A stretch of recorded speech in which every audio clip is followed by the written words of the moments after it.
Thank you very much, Caroline. And palms joined. Bow to each of you joining. So let's find a really comfortable position to begin our meditation. And we can begin with connecting with our seat, feeling our bodies connected to the earth through whatever we're sitting on.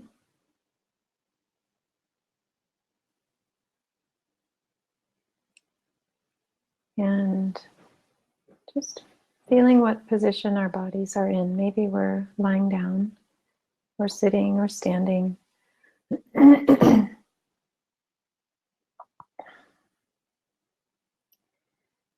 And really feeling the support of the earth. Let your body give its weight up to the support of the earth. And I want to acknowledge that I am at a wonderful friend's house that's where I'm making this call from, and there may be some background noises, and we'll just bring them into our meditation and use them, include them, in addition to whatever sounds you may have, background noises in your environment. Just use them as occasions to bring our attention to what's happening in the present moment.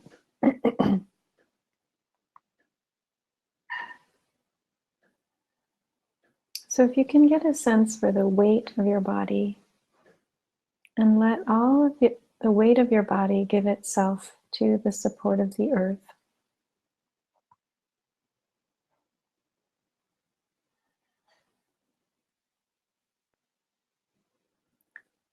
Perhaps you can even feel gravity. Letting your body flow with the force of gravity to let your muscles just hang from your skeleton. Let your arms hang from your shoulders.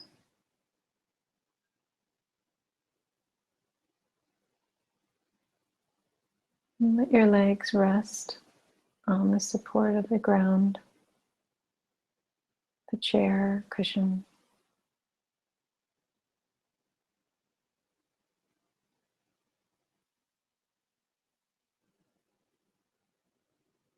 Let the muscles of your face kind of hang a little looser from your skull.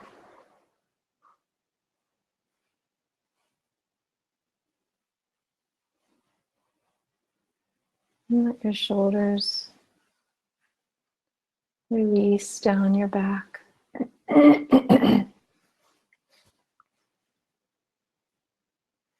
Let your eyelids rest over your eyeballs.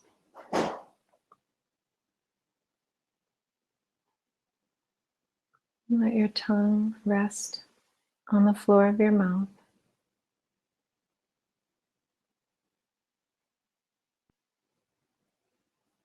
Let your lower jaw hang from the stability of your upper jaw. Let there be space between the upper and lower rows of teeth.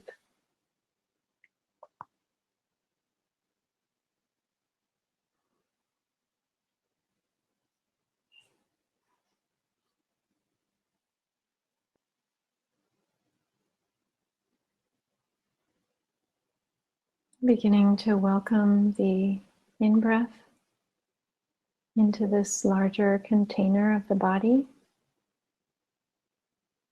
And just releasing, letting go with the out-breath. Still aware of this larger home of your body.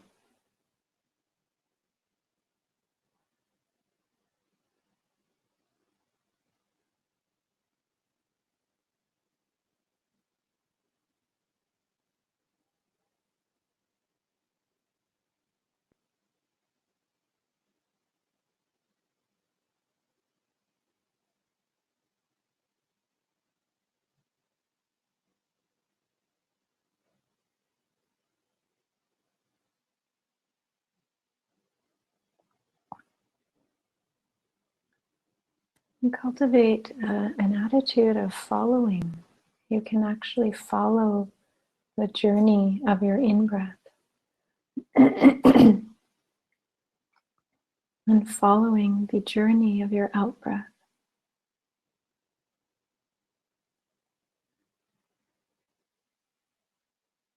Notice that your in-breath has a beginning, a middle, and an end. And then your out-breath has a beginning, a middle, and an end.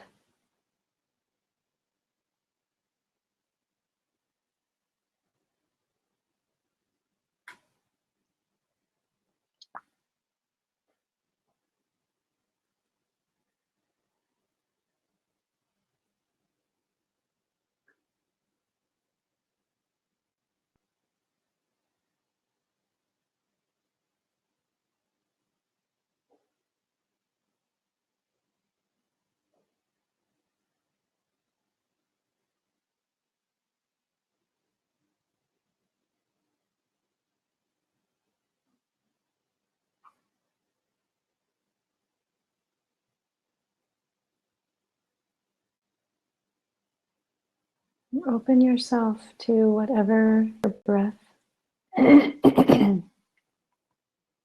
wants to share with you.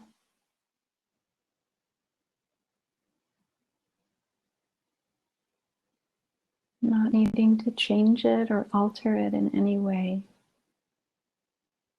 Really being with it fully as you can.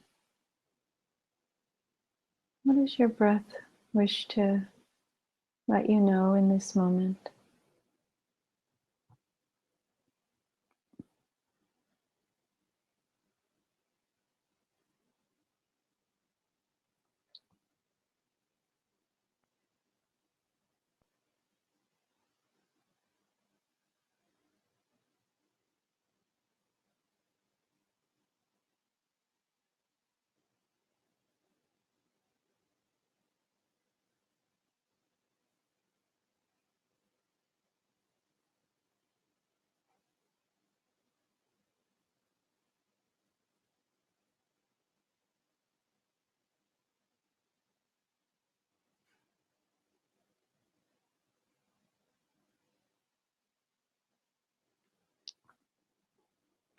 It may be useful to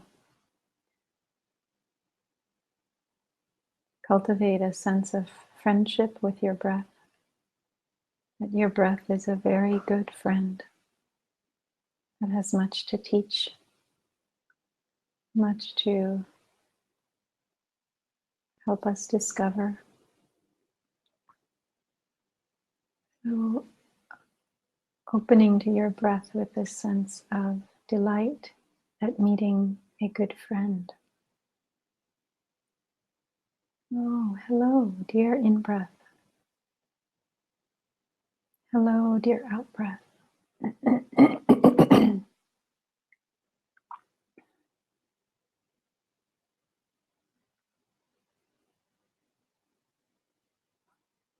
We can welcome the gift of each in-breath and welcome the release of each out-breath.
Each time you breathe in and out,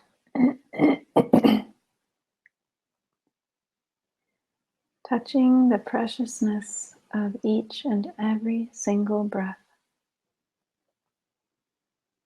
Knowing there are people who are not able to breathe in and out on their own or with ease. And if that is not the case for you in this moment, really receiving the gift of each breath that you are able to breathe with ease, without labor, without effort.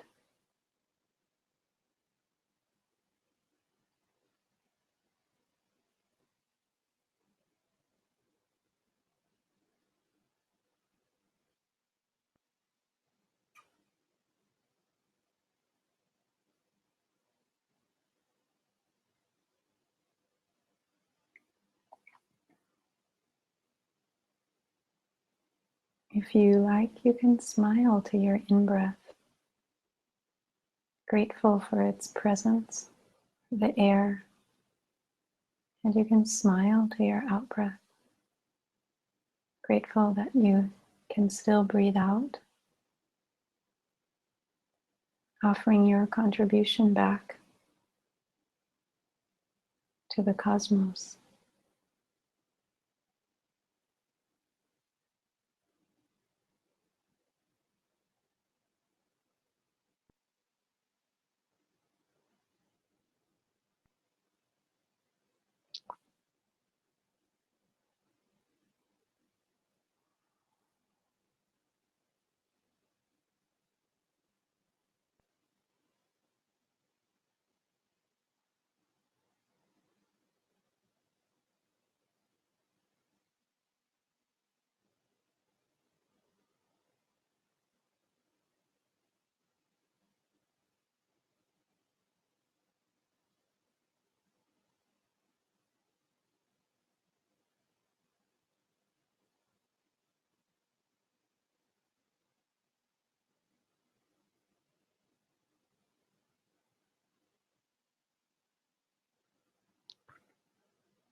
You can smile to your lungs as you breathe in,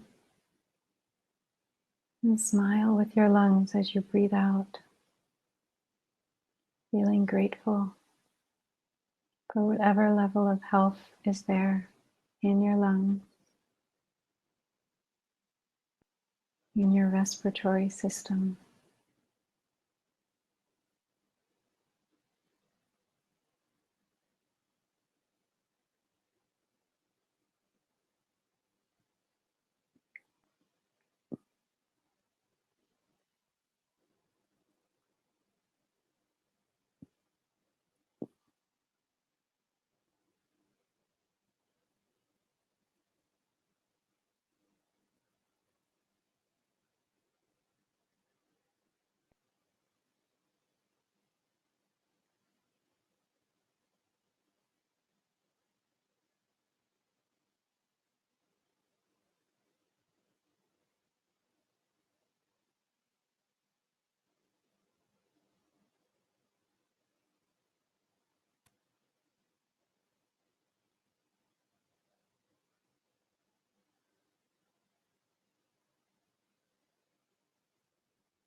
And as you appreciate the gift of your lungs and of your breath and of this air,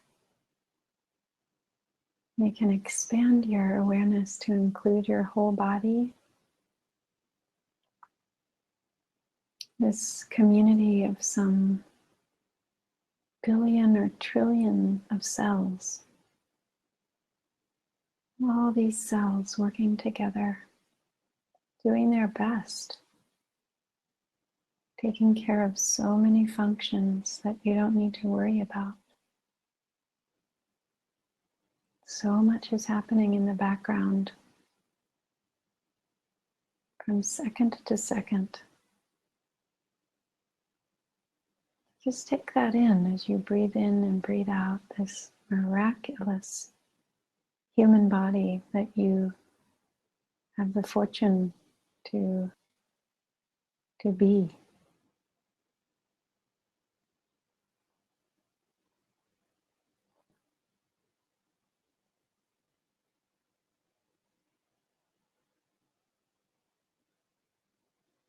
You could breathe in and smile to all the cells of your body,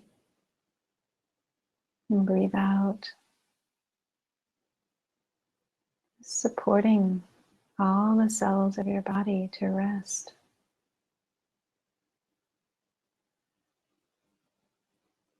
To settle.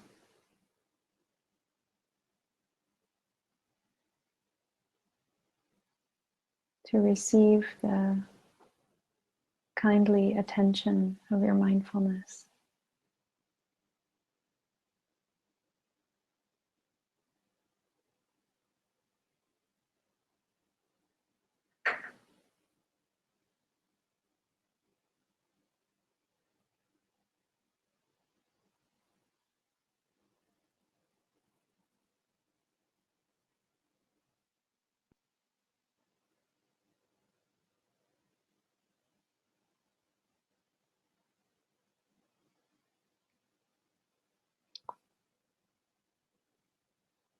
So breathing in, smiling, appreciating the cells in your body, and breathing out. Your cells know they are loved and cared for.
And if it feels right,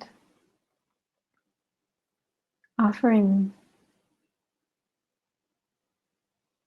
a complete, unconditional blessing to your whole body, to all the cells in your body, releasing ideas or wishes that your body be different or better or somehow stronger, healthier. Just offering unconditional love to your body in this moment, just as it is.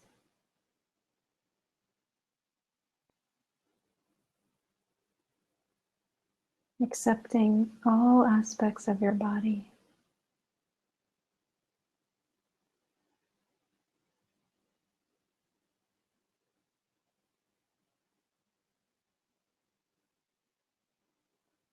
Even the parts that are ill or weak or tired or in pain. Can we include all of these areas within our love, within our appreciation? Holding every cell, every system in our body with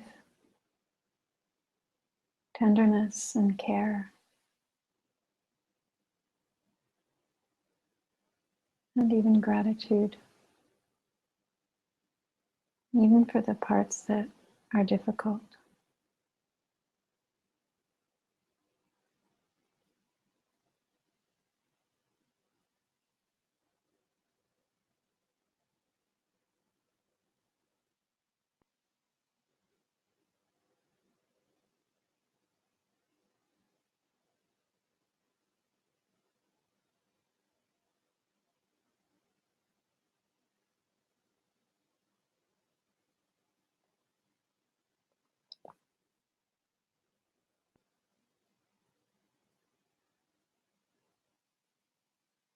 If you like, you can visualize light coming through your whole body, starting at your feet or starting at your head and moving through every part of your body, up and down, all around. Whatever color of light that you feel is helpful for you in this moment.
And in the last minutes of our meditation now, we'll just turn our awareness to any part of our body that wants extra special attention. Just opening up to hear, to feel. Is there any part of your body that wishes for more of your attention just now?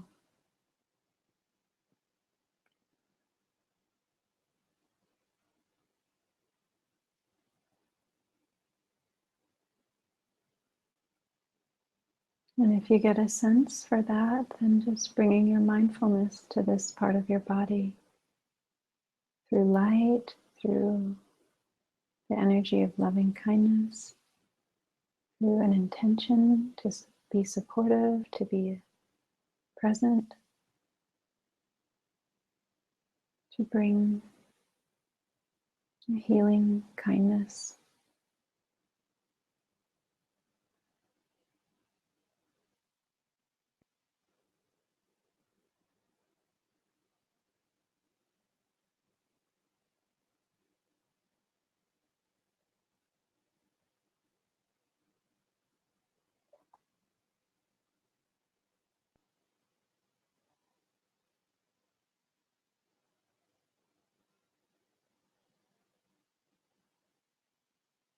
And opening our awareness now to all those on the call with us We're meditating right now in this moment together and extending this kindness, this sense of care for all of their bodies, that all of their bodies be held with unconditional kindness and immeasurable blessings.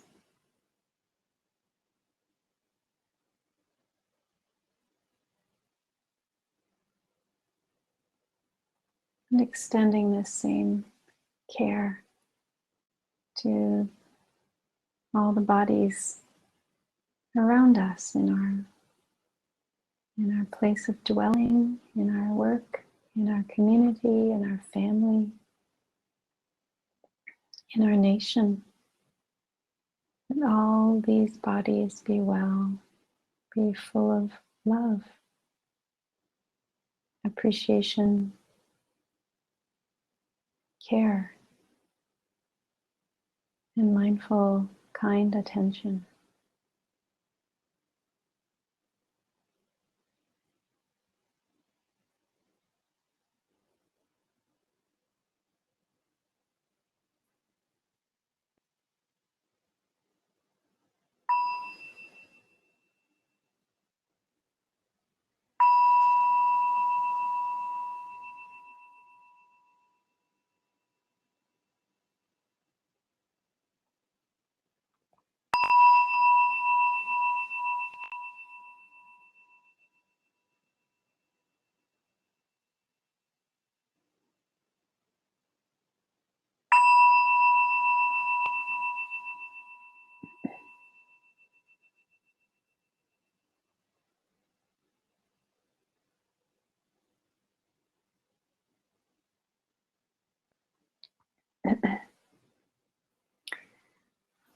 Dear friends, as we were doing the meditation, a song came to mind that I want to sing for you.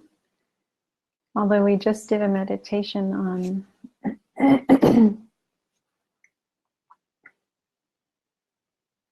loving our bodies, the song I want to offer you is also about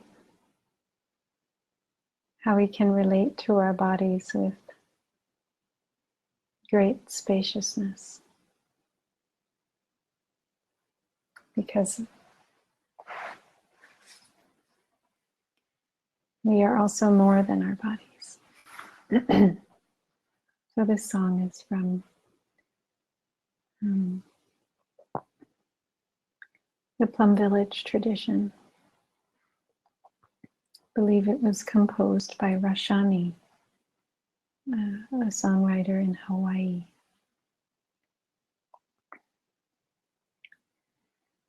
This body is not me.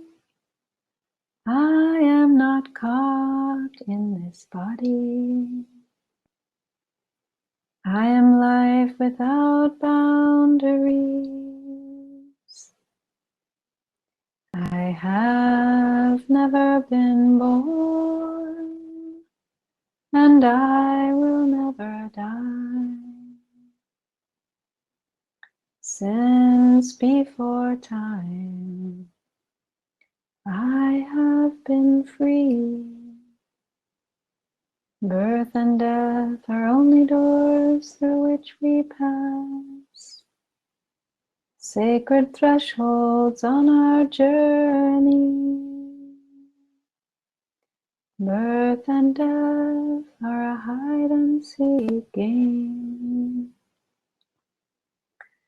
So smile with me, hold my hand, let us say goodbye. Say goodbye till we meet again. We meet today, we shall meet tomorrow. We meet each other in all forms of life. This body is not me. I am not caught in this body. I am life without boundaries. I have never been born, and I will never die.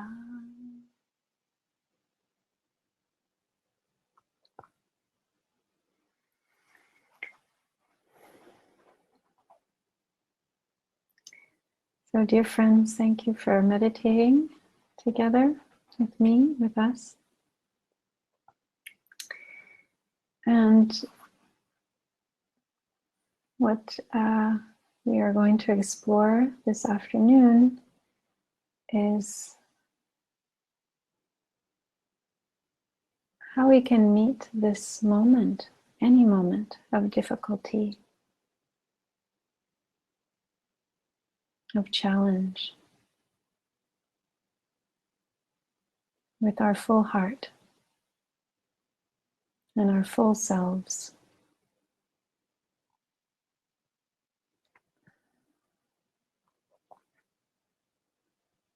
Because I think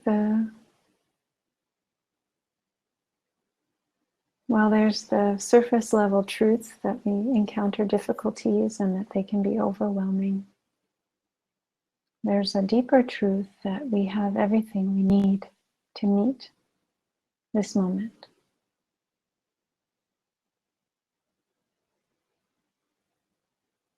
And that our practice makes available to us whatever it is that we need to go through what life presents us. So when I was a nun practicing in the community with Thich Nhat Hanh, I went through a very difficult moment. I was having real questions about how to go forward in my path as a nun. And we were about to host a Thai. We call Thich Nhat Hanh Thai. It means teacher in Vietnamese.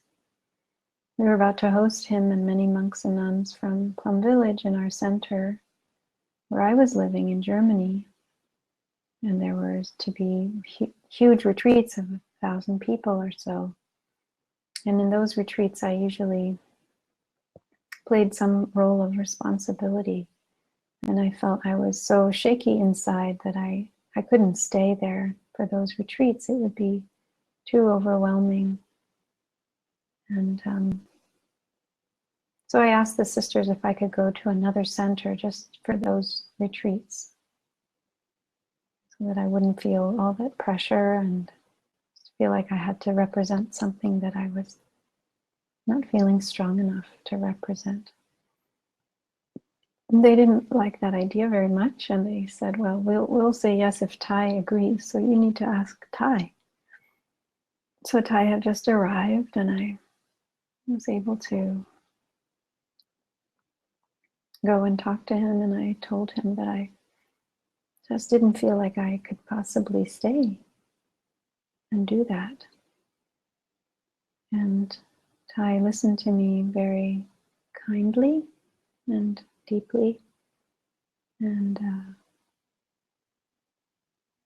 he said with great confidence, he said, I know you feel overwhelmed, but you actually do have the capacity to go through this and to stay. And something in me was kind of taken aback, but I also recognized at the same time that he was telling the truth, and something in me began to relax.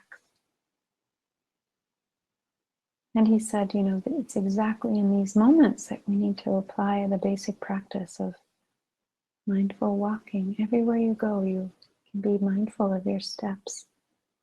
You can know that you're walking. And mindful breathing, and mindfulness of your body.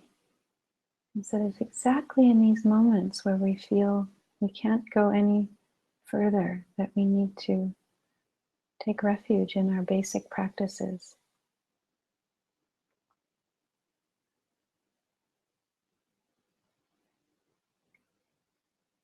And so he said, in the retreat, you don't have to take any big role of responsibility, but you don't have to leave. He didn't say I couldn't. He wasn't telling me what to do. He was just telling me I had the capacity to go through that moment that seemed so difficult. And he was right. I did manage to stay through both of those retreats. And I didn't just manage to stay, I actually enjoyed the 2 retreats. I took a background role in the first one. And the second one, I was able to facilitate a group and take on the normal responsibilities of a monk or a nun. And it was a big lesson for me that when things feel too much, there is more to the reality than what our mind might be telling us. And that we actually need to settle and sink below the surface of our thoughts, our worries, our anxieties, and we can touch a deeper capacity to hold the difficulty.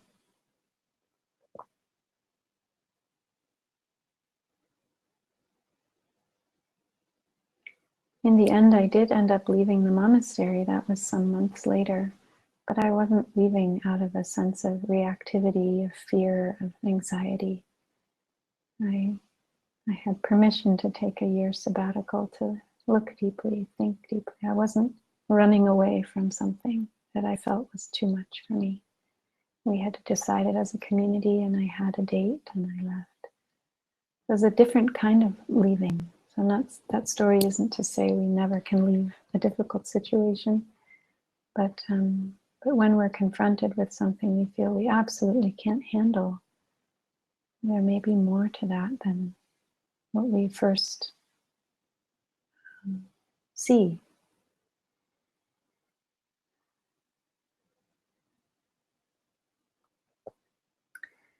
And I'm finding this story of great solace for me in this moment. The history of our country, our world, things feel very chaotic and overwhelming politically, socially. Things feel very off kilter. And I know I have at times find it overwhelming just to hear day after day the craziness that's happening in the world. And I know many others share that feeling of what's going on, how can we respond, what can we do? And that teaching of Thai, that it's the basic practice that is our anchor. And that helps us to get in touch with deeper capacities than those we may have access to on the surface level. And that's why I chose this quote as the title of my talk today. We were made for these times. It comes from a reflection written by Clarissa Pinkola Estes, wonderful Jungian therapist and writer, activist. This is from a reflection she wrote after the election in November. She writes, "My friends, do not lose heart. We were made for these times. I have heard from so many recently who are deeply and properly bewildered. They are concerned about the state of affairs in our world now. Ours is a time of almost daily astonishment and often righteous rage over the latest degradations of what matters most to civilized visionary people. You are right in your assessments. Yet I urge you, ask you, gentle you, to please not spend your spirit dry by bewailing these difficult times. Especially do not lose hope. Most particularly because the fact is that we were made for these times. Yes, for years we have been learning, practicing, been in training for, and just waiting to meet on this exact plane of engagement.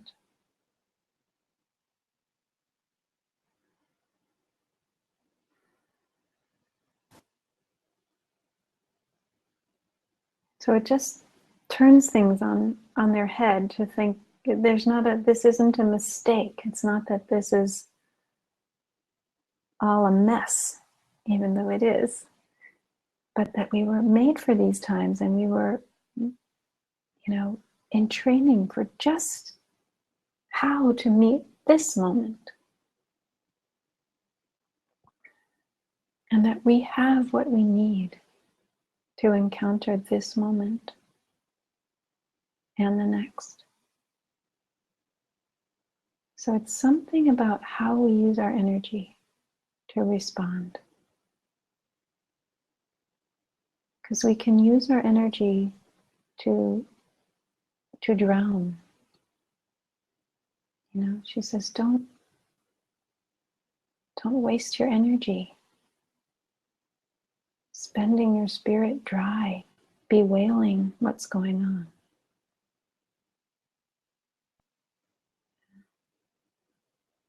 We can use our energy instead of fighting and decrying what we see to get to shore. We can use our energy to be very present in each moment, to get quiet, to get still, and to see what's the right action from moment to moment. If we panic, we risk completely missing the right action and making our situation worse, digging the hole deeper. So it's like, how do we use our energy? We know this is a very critical moment in time, and we need to respond with a lot of care. But that action has to come from a place of wisdom, not from a place of anxiety and stress and fear. And I'm sure when I went to Thai, if I had left there still convinced that I needed to leave, the action I would have taken to escape that situation would not have been so beneficial. It would have been pushed by that energy of reaction and fear, of trying to get away versus dwelling, being with.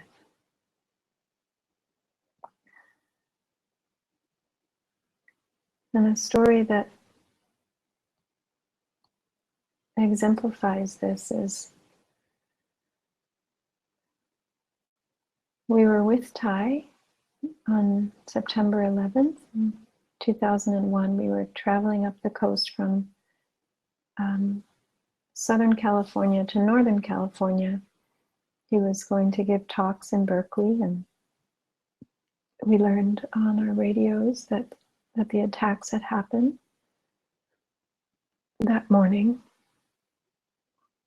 And we were very disturbed, especially those of us who were from the United States, and we began to plan immediately what we could do to respond and help Thai to draft a press release. And we wanted to go into town the next day to do research at our archives and pull information together so we could respond, help Thai respond. And so we went to Thai that evening when we arrived in Northern California and said we wanted to go into town the next day and take these actions. And Thai again looked at us very lovingly and listened to us with care and said, "No, I don't want you to do that tomorrow."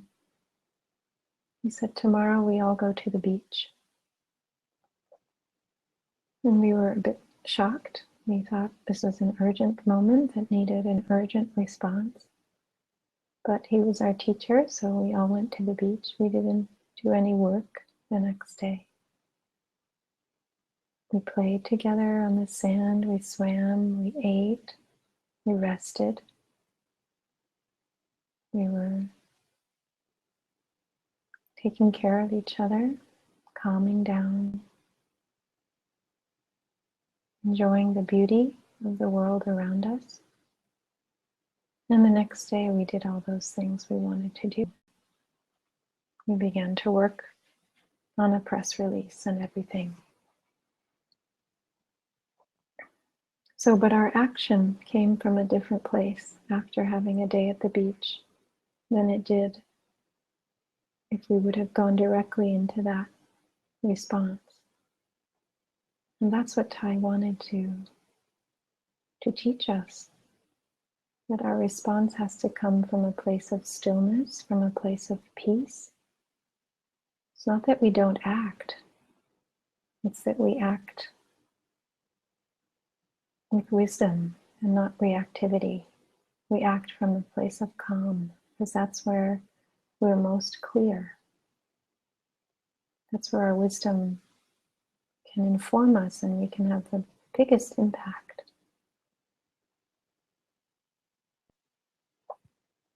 So I think that's what Clarissa Pinkola Estes is pointing to when she says, don't spend your spirit dry. Don't let yourself fall into despair. Take care where your actions are coming from. Because we have what it takes to respond skillfully, to meet this moment. No. All the technologies we need for the healing of our planet, for the reversing of climate change, or the healing of climate disruption, those technologies already exist.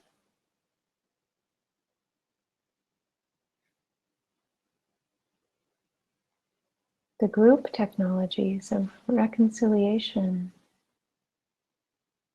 of restorative justice, of deep listening and loving speech, they already exist. We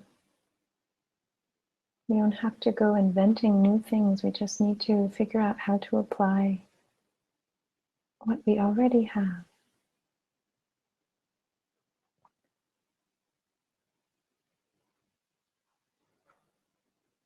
And we need to take good care of ourselves in order to see clearly and know how to apply the medicine, how to take the medicine that's already there.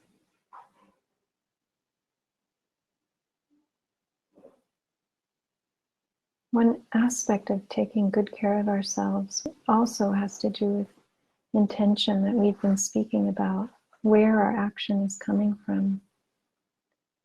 And one important piece of that is, are we acting, are we doing things in the world with some expectation of what the outcome will be?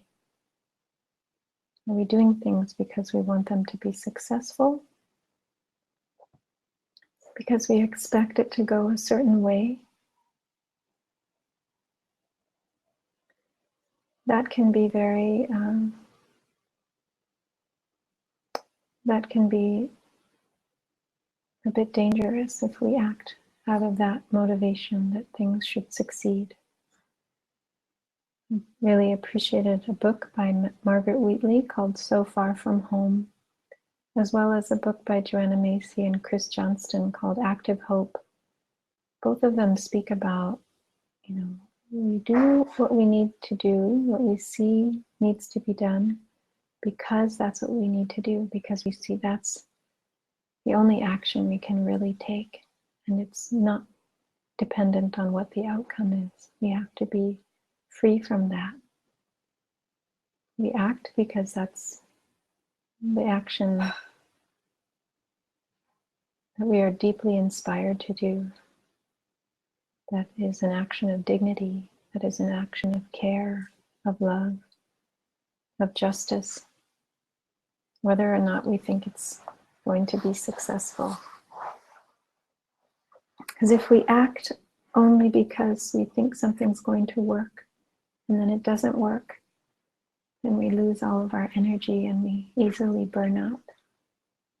But if we can act from a place of that equanimity, that regardless of the outcome, we know this is the action we need to be taking, then we have inexhaustible energy and inspiration. During the war between the US and Vietnam, the Civil War in Vietnam, Thai set up the School of Youth for Social Service, and many young people were working in villages and building schools and clinics and helping with improving agriculture and building roads. And then, as the war came, a village would get bombed and very completely destroyed. And these young social workers would rebuild the village. So this happened in this one village, and after it was rebuilt, it got bombed again.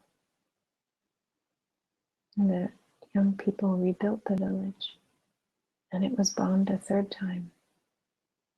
And they rebuilt the village a third time. It was bombed a fourth time, and they still rebuilt the village. They weren't rebuilding it thinking it's going to stay like this.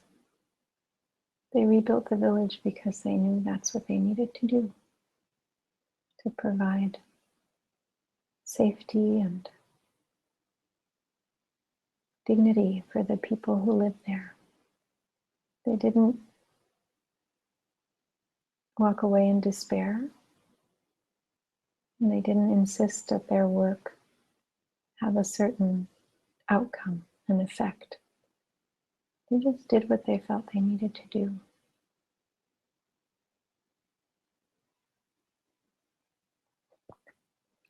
So I think part of taking good care of ourselves as we meet these times is to take good care about where our action is coming from,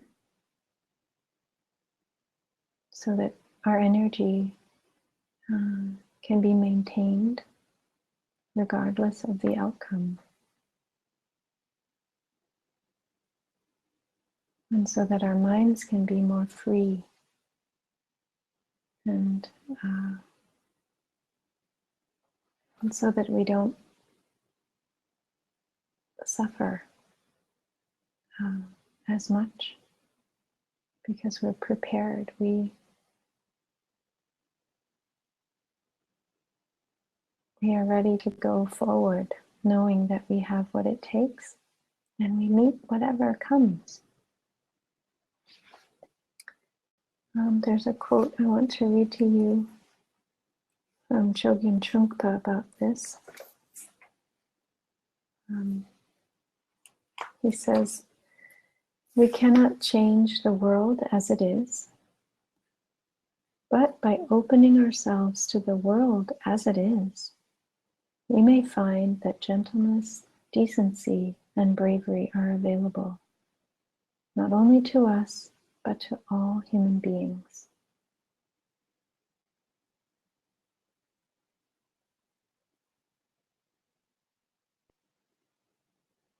So with that space inside of our hearts, we can meet the world as it is with something else than was known to us before.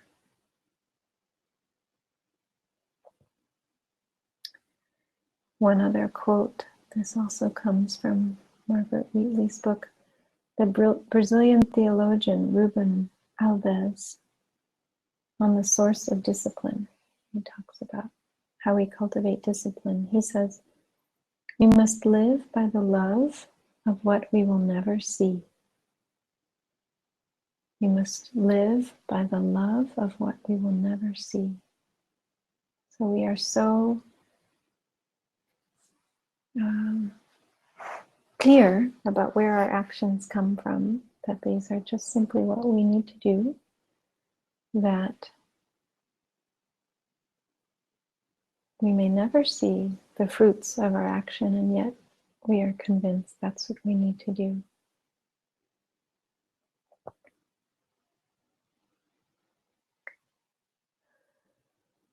So thank you for listening.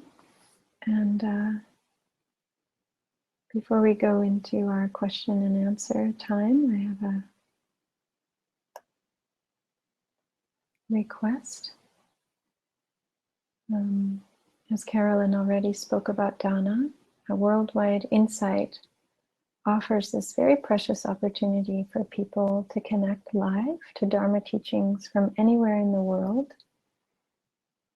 So if everyone gives a small donation, it would very much support me and other teachers who teach each week, and the considerable costs of Worldwide Insight, which can only continue with your support.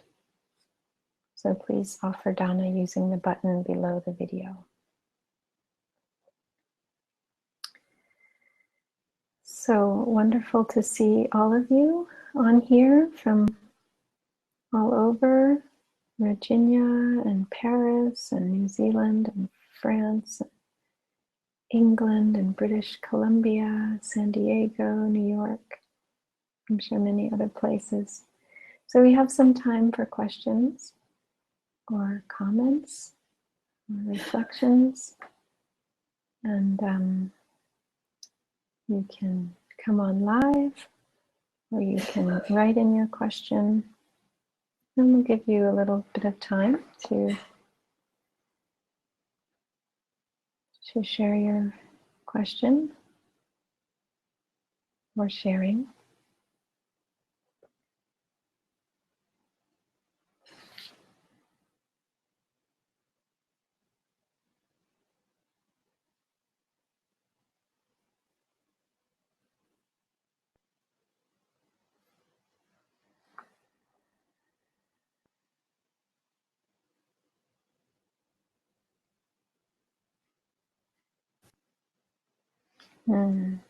Okay, thank you, Charlie.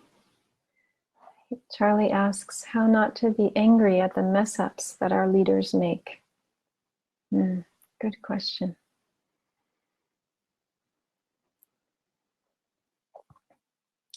So the teaching the Buddha gave on interbeing states that this is because that is. This is not because that is not. So our leaders make messes. They mess up because of many causes and conditions. And all of us are somehow part of their decisions. And I think we can actively work to mitigate the mistakes and the mess-ups of our leaders. It's such a beautiful example after Trump pulled out of the Paris Climate Agreement. Hundreds and hundreds of cities in the United States and many states have pledged that they will continue to abide by the Paris Agreement. So that's a way for, leadership only works when people, it's a two-way thing. Someone leads and someone agrees to follow. And if we say we don't agree, we're going to do what we feel is right, that's our way of helping our leaders when they make mistakes. We don't need to see ourselves as a victim of what they've done. We are connected. We are also co-responsible, and we can use our co-responsibility to shift the impact of what they've done. And we're seeing that in the United States in this response to the climate change, to the Paris Climate Agreement. So I also think, we don't want to throw out any of our emotions. So it's not that our anger is wrong or bad. When we feel angry, we want to take care of that anger and honor it. It's representing deep care. The only reason we get angry is because we love our community. We care about our country. So how can we hold that anger with mindfulness rather than let the fire of anger consume us and hurt us and others? How can we channel that anger into constructive action? It's not that the anger needs to be suppressed or pushed down, but by holding it, by loving what is deeper than our anger, we see a path. And below the anger, if we work with it, if we sit with it, if we hold it, is compassion. And we can get to that place, and that compassion is big enough to embrace those who are perpetrating suffering and those who are also the targets of that suffering. And so when we see from that perspective, we want to do whatever we can to help both those that are targets of suffering and those that are also creating suffering, because we know that they are creating suffering because they also suffer. And they're fueled by ignorance, by greed, by hatred, which is a kind of poison in them. So how can we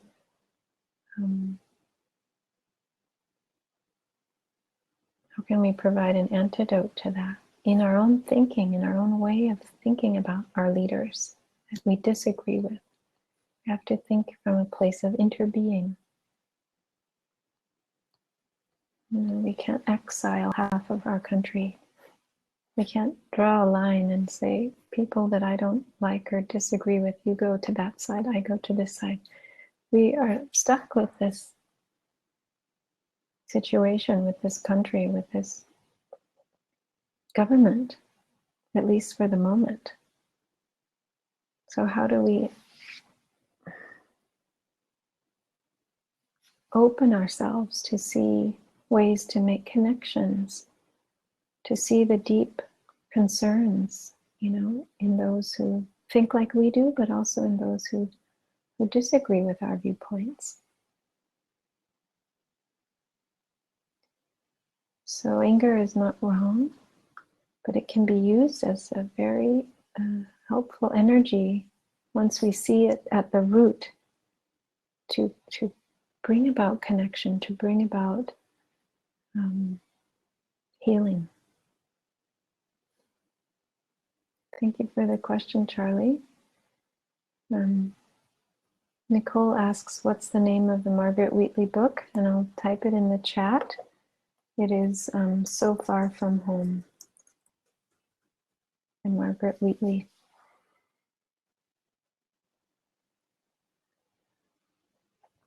Oh, Deborah, thank you for your comment. Deborah writes, my current inquiry is trusting life rather than opposition to life. From urge to fix to serving life. Your talk speaks to this. Thank you. And thank you, Deborah. I love that way you have of phrasing that we can serve rather than fix.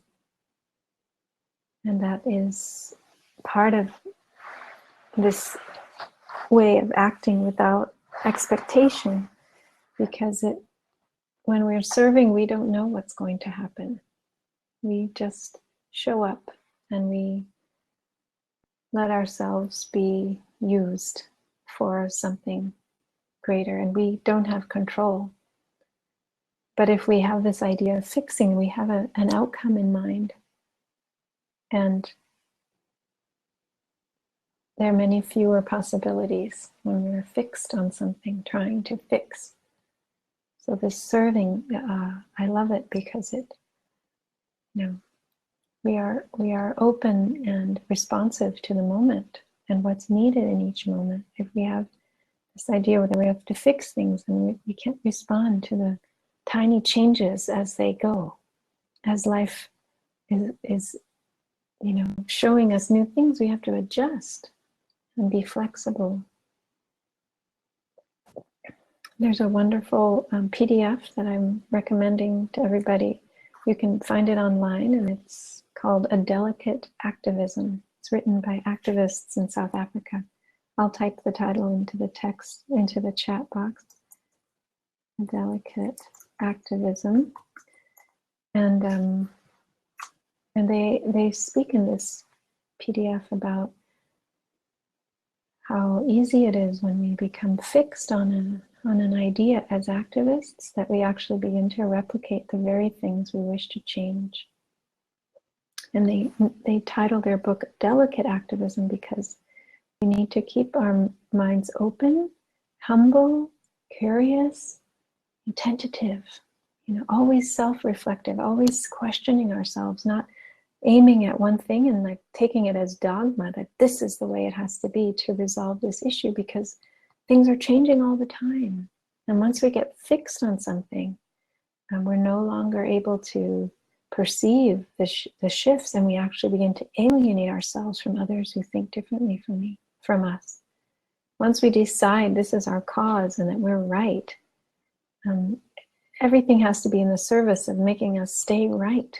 Even if things are shifting and we realize we need to shift course, we can't, because we're married to that idea.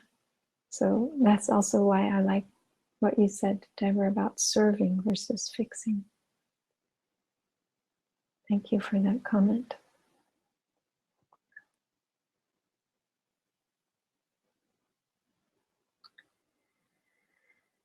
So here's a question from Sharon.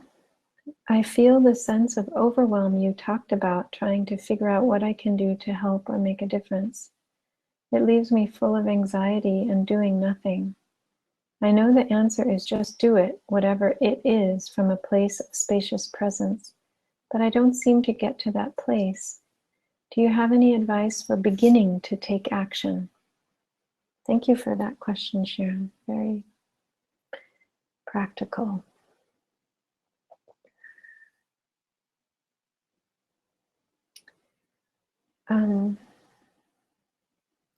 So, Sharon, I want to ask you a question. What do you care about? What is something that makes you come alive?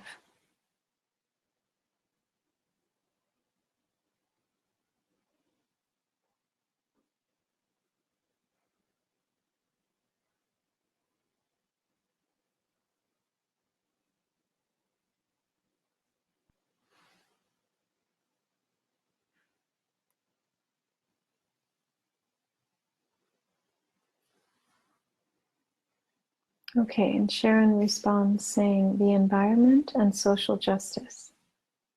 Okay.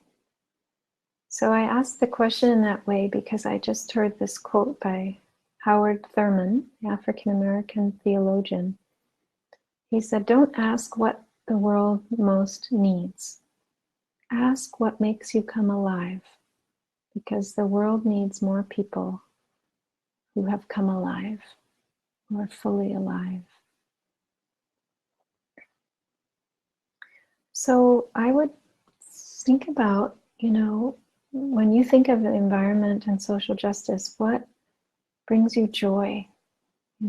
What things inspire you to really wake up in the morning? Is it, are you inspired to send money to places that support animals that are endangered? Do you smile thinking about taking care of a forest and removing invasive species from a forest, or cleaning up waterways? Or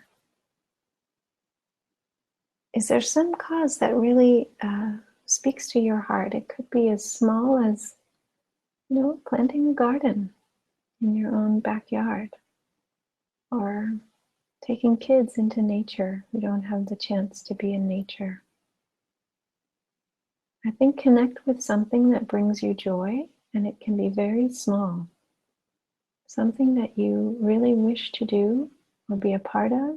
Maybe you could join a group that's already doing something that you like. It should be something that gives you energy. And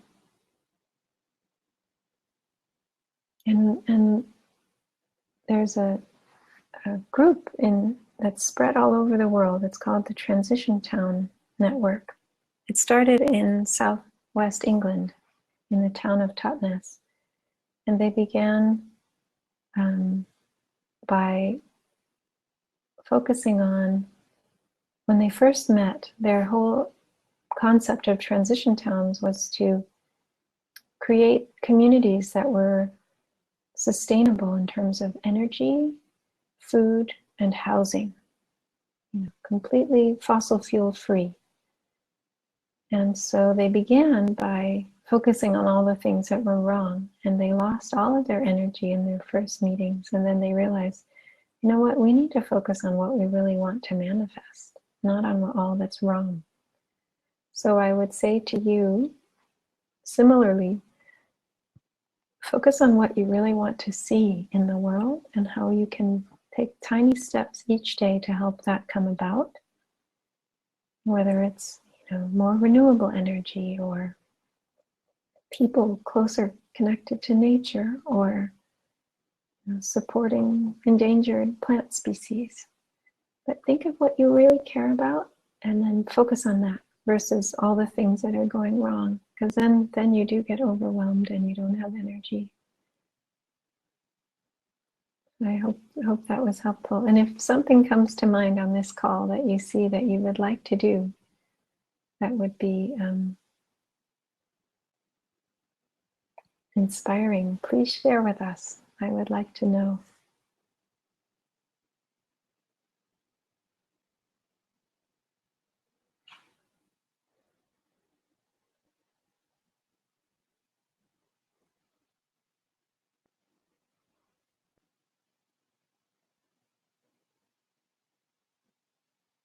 So we still have 12 or so minutes.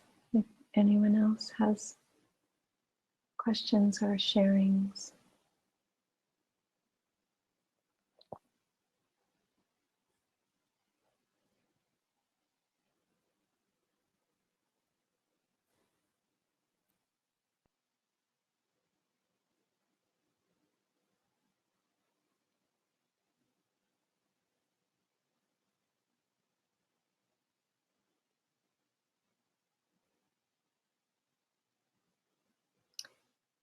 While there's a pause, I want to let you all know that I recently gave a talk, a webinar with James Beres, one of the co-founders of Spirit Rock, through Parallax Press.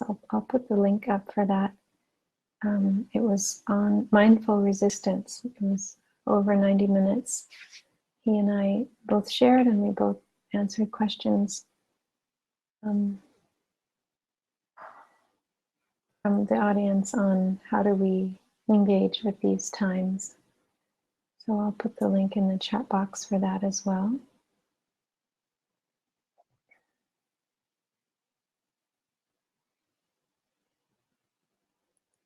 That was this last Tuesday.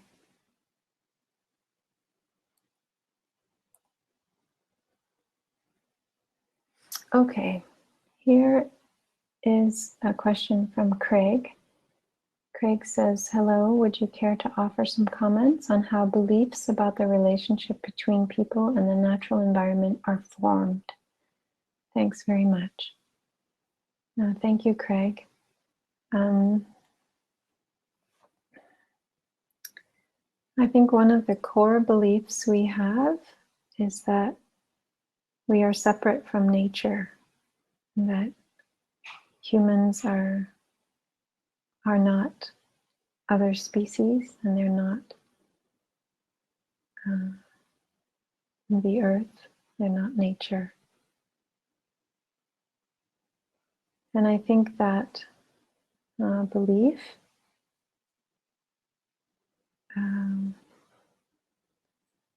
it comes out of a very fundamental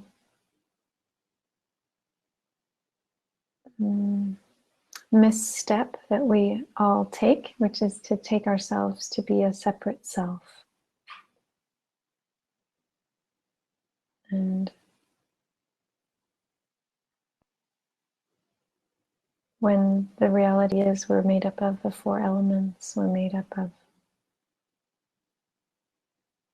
every other thing that exists. We're made up only of non-self elements. But we take our body, our mind, our experience to be us. We cling on to the 5 skandhas, which are our form, our body, our feelings, our perceptions, our mind states, mental formations, and our consciousness. We take those 5 heaps of experience to be us. And we cling to them as us. And that's why we distinguish between us and our natural environment. But if we can learn to look deeply into our experience, we see that in each of the 5 skandhas, there are all the things that are outside of the 5 skandhas, making up that. And we cannot sit here and have a feeling without the earth, without air, without water, without the sun. So our feelings, our perceptions are made up only of all those things that we call not us. Our consciousness cannot exist without collective consciousness, cannot exist without the consciousness of non-human species, because we come from those species. Our reptilian brain comes from the time when we were all reptiles before mammals evolved.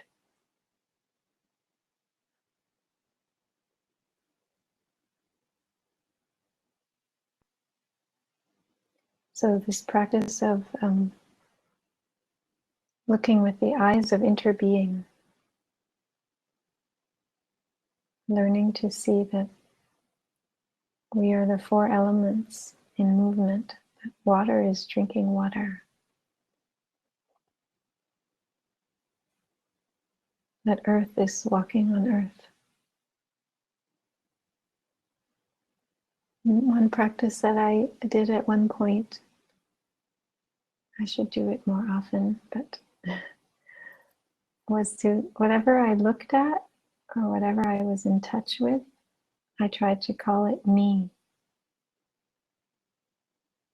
So I would see trees and I would say, that's me. I would look at the door, look at food, look at the sun and say, that's me. There's a book by Thich Nhat Hanh called The Sun, My Heart. And in that book he says, the sun is our second heart. We have our original heart in our chest, but our sun is also our heart. Without the sun we would die. We couldn't live. So our sun is like a heart. S-U-N, the sun in the sky.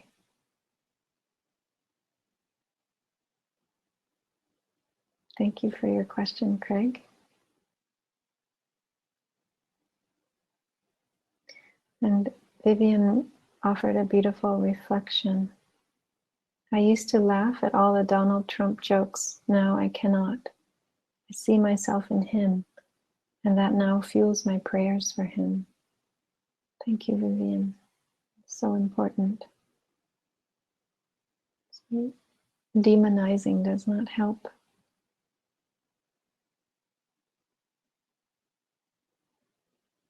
I think we can speak up against injustice, but without dehumanizing or demonizing.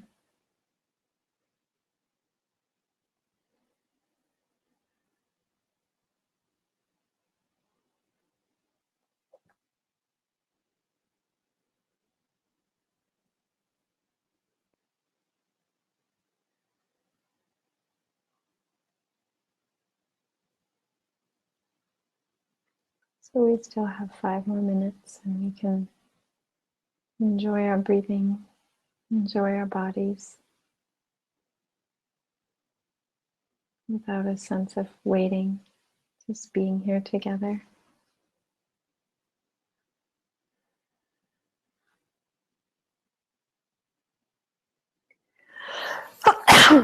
Excuse me. So this is a question from Mimosa. I'm wondering, today I went to a pub with my daughter and African son-in-law and my 3 wonderful biracial grandchildren. When we walked into the village pub, it was soon apparent that we were not wanted. I was shocked, angry, and sad. You have post-Trump, we have post-Brexit vote, and it is bringing race issues much more to the fore. I want to be an engaged activist granny, but in a mindful, compassionate way. We chose to stay, but part of me wanted to leave. Any thoughts?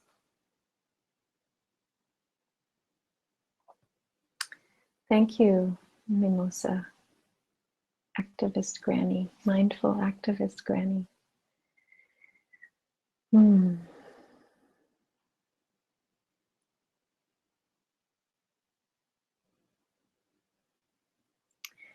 Well, I think if you can see that those people who discriminated against you and your family are also you, that they are in a way victims of their own social conditioning, that they maybe didn't choose to be that way, to be discriminatory, that they have been raised in environments that watered those many negative seeds in them, then it helps to understand them and to have compassion for them. And I also want to say, I'm sorry that happened to you and your family. Being a biracial person who was rejected by my white grandparents, I know that's very painful. And this practice helps us to take care of our hurt and our shock and our pain, to really hold that with care. We don't need to try to get rid of that or deny that hurt. In my own case, I had anger in me for a long time as a young person towards my grandparents, my father's parents, for how they didn't want to meet us. We were their only grandchildren, but they didn't approve of my father's marriage to my mother. So we didn't meet them until I was 8, after my parents divorced. So I carried some anger in me for a long time. And when I first came to this practice with Thai and began to learn touching the earth, it's a wonderful practice of connecting to our ancestors. I had an insight in meditation that my grandfather didn't want to be that way, that he didn't really choose to be that way, but that he was a product of his society, and that deep down he wished to be connected to us, but he didn't know how to be other than who he was. And that opened my heart to great forgiveness, and I knew that he loved me. And I was deeply connected to him even after he passed away. I knew he was proud of me and what I was doing, and I felt our relationship was healed because I saw to the root of where those beliefs and harmful views came from, and I didn't take it personally.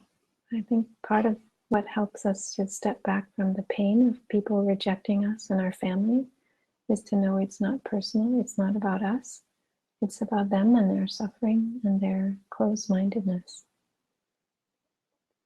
So I don't know if there's a way for you to speak to some of those people or people like them in maybe a not so charged environment, but perhaps, over something at school where their kids are with your grandkids, but just to share with them how much you love your grandchildren and your son-in-law from Africa, and what good people they are, and affirm that the people who may be discriminating also have good things in them and they must be good people, and see if you can speak to them from one human to another.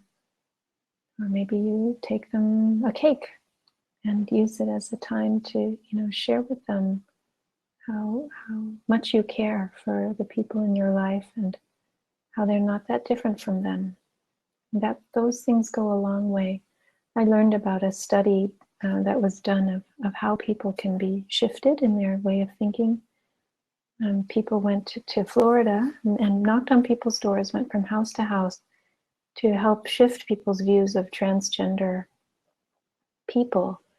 And they were able to shift people's voting on that issue by sharing their own personal stories. They were maybe transgender themselves or knew people in their lives who were transgender. And they just shared human to human, these are lovely people. They may be different from you, they may live differently, but they are good people. And that shifted a whole community with just a few people going house to house sharing. So I think we shouldn't underestimate the power of loving speech and deep listening. And maybe if those people in that pub have a chance to share what their concerns are post-Brexit, and if you can really listen to their fear, listen to their pain, that may shift something in them where they feel really heard. And then maybe they can listen to you and their views can change, their mind can open. Thank you for that sharing, Mimosa, Granny.